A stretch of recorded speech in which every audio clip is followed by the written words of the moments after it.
आता आपण भारतीय अंतराळ संशोधन संस्था, ज्याला आपण इस्रो असे म्हणत असतो, याचा जर आपण थोडक्यात माहिती जर बघितली तर सर्वप्रथम याची स्थापना जी आहे ते 15 ऑगस्ट 1969 रोजी झालेली आहे. अर्थातच 15 ऑगस्ट ही महत्त्वपूर्ण दिवस ठरतो. त्याच्यानंतर आपण जर याचं मुख्यालयाचा विचार केला तर याचं मुख्यालय जे आहे ते बंगळुरू इथं आहे. आता हे बंगळुरू जे आहे हे कर्नाटक या राज्याची जी आहे राजधानी सुद्धा आहे, हे माहीत असलं पाहिजे.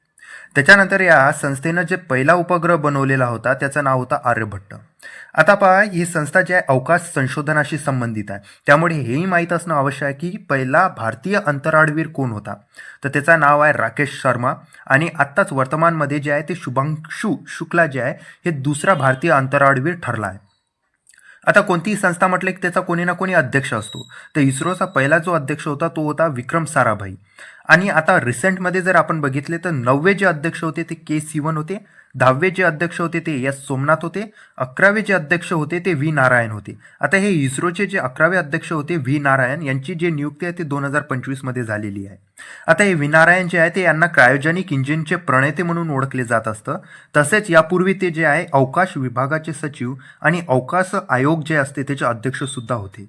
तर अशा प्रकारे थोडक्यात काहीशी भारतीय अंतराळ संशोधन संस्थेची आपण माहिती बघितली.